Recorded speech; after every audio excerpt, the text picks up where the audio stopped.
El Señor los bendiga, hermanos. Soy hermano José Guerrero. Bendiciones a usted y a toda su familia. Estoy enseñando una serie de enseñanzas con respecto a Efesios capítulo 4, verso 11 al 15, pero solamente estoy usando como base doctrinal el tema de los ministerios, los 5 ministerios o las oficinas que se le conoce como oficinas ministeriales en el cuerpo de Cristo. Hermanos amados, es complejo explicar, no porque lo sea en sí, sino más bien es complejo por el problema del oído. O sea, porque hoy en día que estamos pasando por la iglesia tibia, hay mucha negatividad, digámoslo así, con respecto a aceptar doctrinalmente hablando la información. Voy a usar un texto bíblico también, otra vez para hacerlo como referencia, que me suena muy importante. 1 Corintios 14, 11, no ignoréis el poder de las palabras. Y esto quiere decir lo mismo que dice Hechos en otras maneras de expresión. Hechos 1.8, Apocalipsis 1.8. La facultad para hacer o no hacer, la facultad que Dios da para actuar o no actuar, la facultad inclusive para decir o no decir. Inclusive todo lo que tiene que ver con facultad, que tiene que ver con representar a Dios. Eso es lo que es Hechos 1.8. Pero recibiréis poder, me seréis testigos. Y empieza por Jerusalén, Samaria, Judea, hasta el último de la tierra. Esa facultad la encontramos nosotros en Apocalipsis capítulo 1 otra vez, verso 8. La da el Todopoderoso. Y aunque el Padre, el Hijo y el Espíritu Santo están envueltos de alguna manera muy específica y tienen una manera muy específica de actuar como individuos también, los tres autorizan esta facultad para poder llevar ya sea el mensaje de Dios de manera práctica o de manera textual, ética y estética, o lo que se conoce como la didáctica bíblica general y la didáctica bíblica práctica. O sea, llevar el mensaje como dice el texto bíblico cuando lo leemos, pero también la exigencia de la práctica del texto bíblico cuando tenemos que vivirlo, porque ambas cosas van juntas. Cuando hablamos de Efesios, entramos en este tipo de diálogo, de conversación o de lenguaje. Por eso es tan importante que entendamos lo que es el texto y el contexto bíblico. Todo texto bíblico, hermanos amados, tiene un contexto bíblico. Mi recomendación es que para aprender doctrina, apréndase Génesis capítulo 1 al capítulo 8, lo cual es una muy importante referencia con respecto a doctrina, porque en esos 8 capítulos del principio de la Biblia, del Antiguo Testamento, aparecen casi todas las doctrinas de la Biblia, si no es que todas. Y luego, cuando venimos al Nuevo Testamento, que es otro Génesis, por eso es tan importante entender esta diferencia. En el primer Génesis es Génesis 1 al 3, pero luego aparece el segundo Génesis, que viene siendo el capítulo 1 de Hechos al capítulo 8 de Hechos. Allí en los primeros 8 capítulos del Nuevo Testamento también aparecen casi todas las doctrinas, o si no todas las doctrinas del Nuevo Testamento.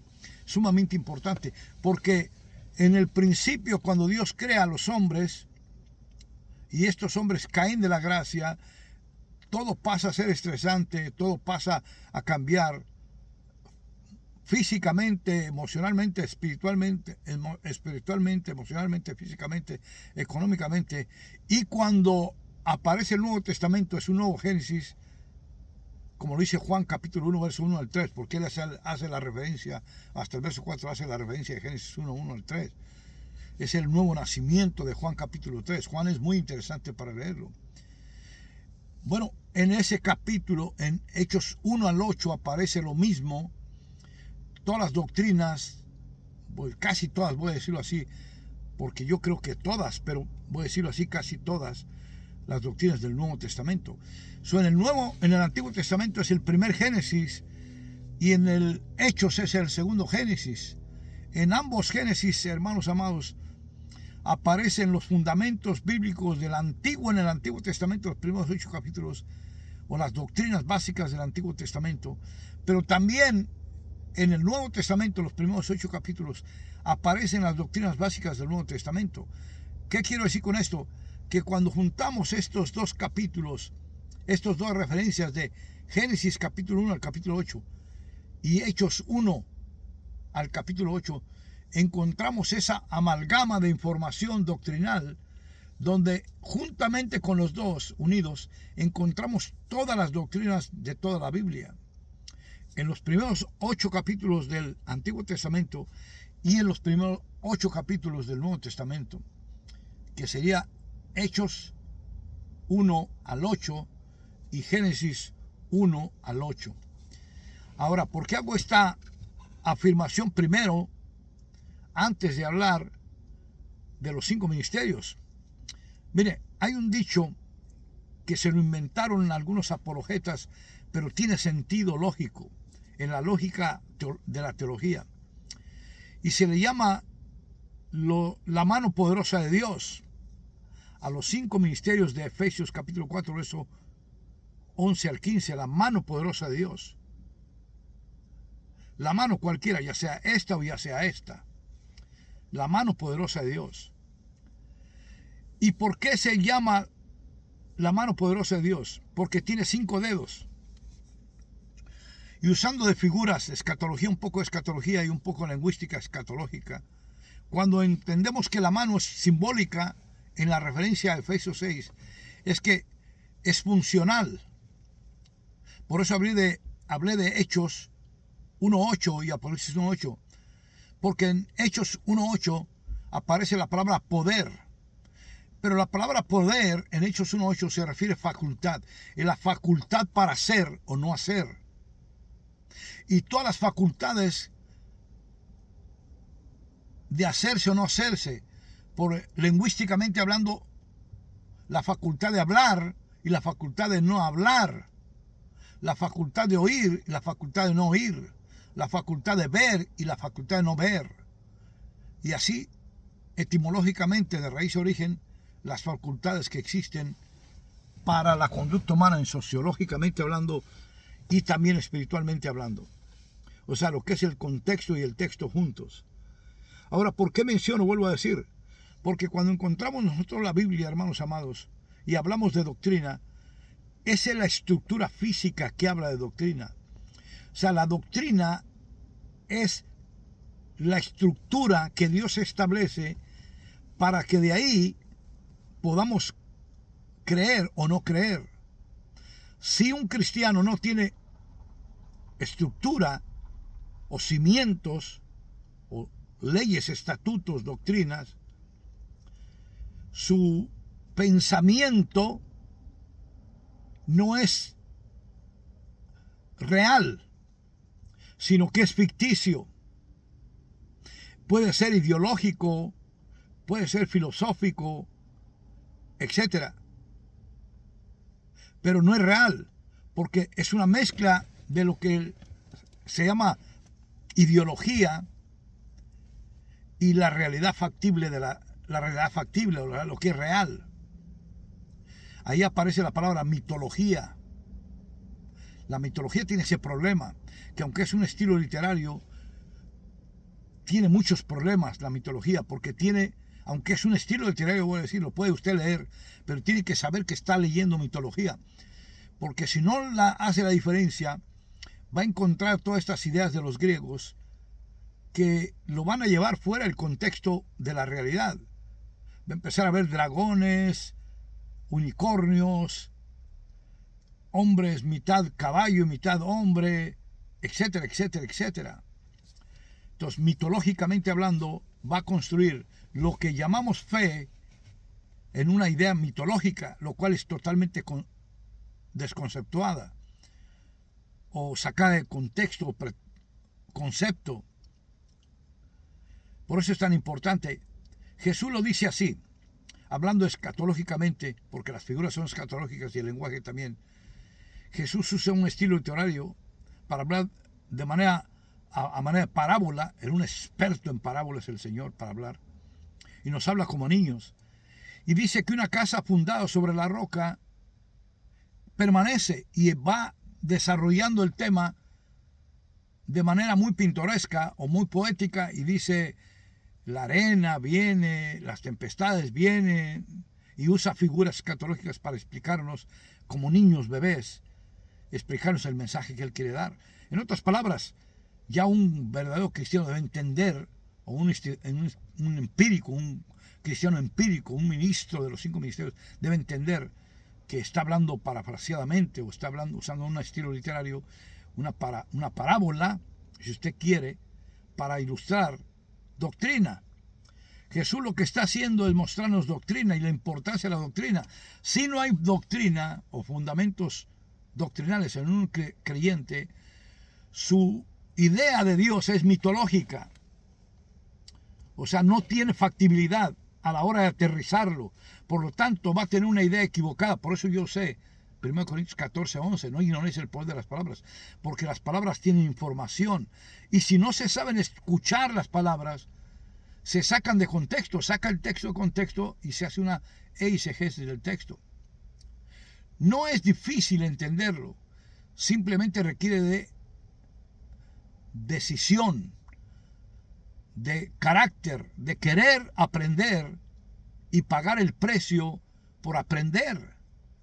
Vuelvo a decir, la Biblia tiene una parte didáctica general, o sea, la lectura de la historia, del estilo literario que está escrito en los libros, cualquiera que sea de los 66, que tiene que ser investigado, escudriñado, como dice Juan 5:39, Mateo 22:29. Pero hay una parte que es práctica y que indica la espiritualidad también de la persona que practica ello, lo que viene siendo 2 de Pedro 1:19-21. La profecía más segura es aquella que la misma palabra manifiesta, y no solamente desde la teoría de la lectura o de la didáctica que se lee, y vuelvo a decir, estilos literarios y todo, pero también desde la práctica. Hay una exigencia en la Biblia que te obliga a practicar lo que crees. No es algo que es opcional, es doctrinal. No puedes tener opción, no hay opción en la doctrina. O crees o no crees. Porque si no te pegas a la doctrina, automáticamente apostatas de la fe. Hermanos amados, cuando hablamos de los 5 ministerios, la mano poderosa de Dios, hablamos desde esa manera. Por eso es tan importante que entendamos al mayor escritor de todo el Nuevo Testamento, Pablo, cuando hace los pastorales con ese propósito, escribe los pastorales con ese propósito, que están diseñados específicamente para ese tipo de personas, que son personas adultas, donde aplica las disciplinas y las reglas que son necesarias y las bases doctrinales para que un ministro pueda ejercer el ministerio. De otra manera, si no hay una parte estética y una parte ética, la conducta de tal o cual persona no es confiable. Pablo llega a decir, imítenme a mí como yo imito a Cristo.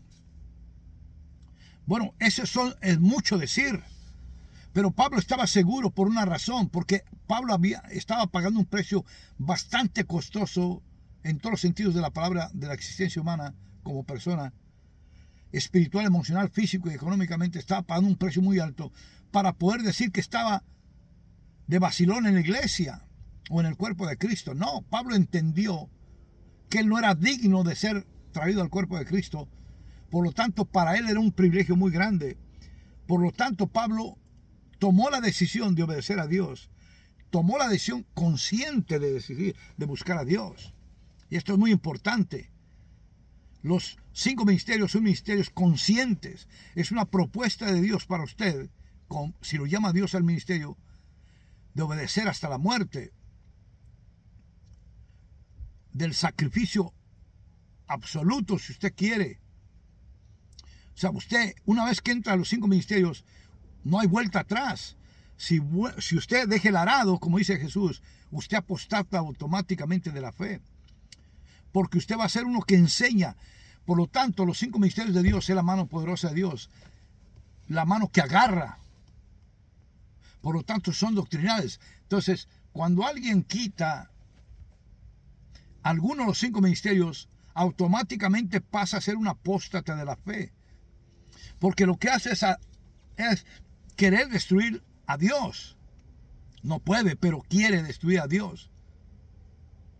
Y hay gente que tiene sabiduría, que tiene conciencia, no lo va a lograr, pero tiene conciencia de lo que está haciendo. Y eso son peor todavía, porque a conciencia sabe que está enseñando doctrinas de demonios o doctrinas de hombres. Pero es un intento de hacer daño al cuerpo de Cristo, lo cual para Cristo es muy importante, porque no solamente es para dañar a la iglesia, pero es para dañar a Cristo mismo. O sea, Él lo toma muy en serio. Él dice, llega a decir, nuestro Señor Jesucristo, hay momentos en los que dice expresiones de este tipo: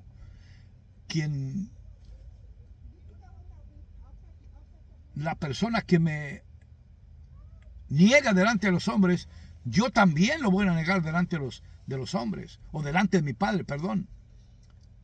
¿Por qué? Porque cuando una persona niega a Jesús es porque ya conoce a Jesús.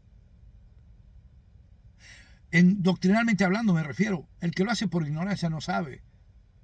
Dios tratará de alguna manera con la persona, de otra manera, como en su misericordia de Dios. Pero cuando hay una persona que tiene conciencia de los 5 ministerios, hermanos amados, sabe lo que hace normalmente. Por lo tanto, cuando enseña una doctrina equivocada, lo hace por intereses personales, intereses creados. Yo he preguntado personalmente, como apóstol de Jesucristo, he preguntado a gentes que han venido a mí y me han dicho: hermano, voy a contar uno de los muchos, pero voy a contar uno. Se me acercó un evangelista estando yo en México y me dice el hermano: oye, hermano, quiero preguntarle qué opina usted del ministerio evangelista. Yo soy evangelista, viajo por todas las iglesias y evangelizo. Ya desde ese momento yo sabía que estaba mal. ¿Por qué? ¿Porque va a las iglesias a evangelizar? No, porque ya la manera en que me lo dijo ya tiene una idea equivocada de lo que es el ministerio evangelista. Su ministerio evangelista es para el mundo, no es para dentro de la iglesia.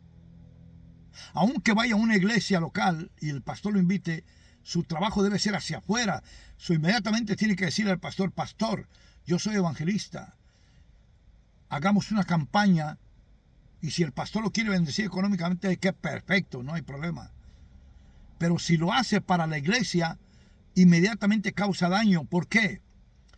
Porque la unción del evangelista, vuelvo a repetir, tiene una gracia especial para convencer al mundo que se acomete y se arrepienta.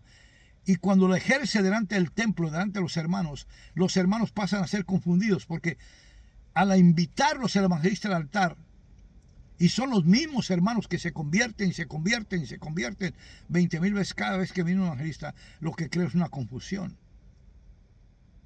Si el evangelista quisiera ir a una iglesia y el pastor le dice: no tengo campaña, pero quiero invitarte, el evangelista automáticamente tiene que decirle al pastor: hermano, sí voy a aceptar, pero voy a enseñar. Porque a la iglesia se le enseña y al mundo se le evangeliza o se le predica. Voy a enseñar. Y si el pastor le dice: no, es que en la doctrina no te metas, entonces no puedo. Porque ¿qué va a enseñar un evangelista si es para el mundo? Bueno, si tendría que estar en una iglesia y va a enseñar, bueno, ¿va a enseñar qué? Cómo ser un verdadero evangelista. Enseñar a los nuevos evangelistas a hacer trabajo afuera evangelizando. Va a enseñar ahí. Va a agarrar un pizarrón, una pizarrón, un lápiz o whatever, un gis, y va a enseñar a los nuevos, a la iglesia, cómo evangelizar afuera.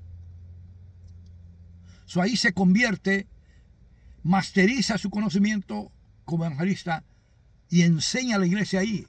Lo mismo los otros 5 ministerios, aunque su ministerio no sea para adentro como el pastor. Cuando llegan a una iglesia, tienen que enseñar a la iglesia específicamente la masterización de lo que ellos lo que son llamados, si fueron llamados a uno de los 5 ministerios. Y no solamente la masterización, pero inclusive el doctorado de ese mismo ministerio. Santiago capítulo 5, Hebreos capítulo 5, los mismos capítulos. Eso es muy importante, hermanos amados, que entendamos esta diferencia. Porque si no entendemos esta diferencia, cuando hablamos de los 5 ministerios, cometemos un error muy grande. En vez de beneficiar, hacemos daño. Ahora usted me va a decir: hermano José, que esto y lo otro. Bueno, hermano, ese es lo que es. Si usted no cree, le pido que investigue para que pueda creerlo. ¿Quiere hablar conmigo? Hable conmigo. Ahí estoy en Facebook, José Guerrero. me habla, yo le explico con más detalles y le doy un montón de citas bíblicas. No lo que yo pienso, lo que la Biblia dice. Hermanos amados, nosotros acabamos de escribir un libro que es muy importante para nosotros. Es un libro que se especializado en hacer la diferencia entre lo que es la palabra predicar.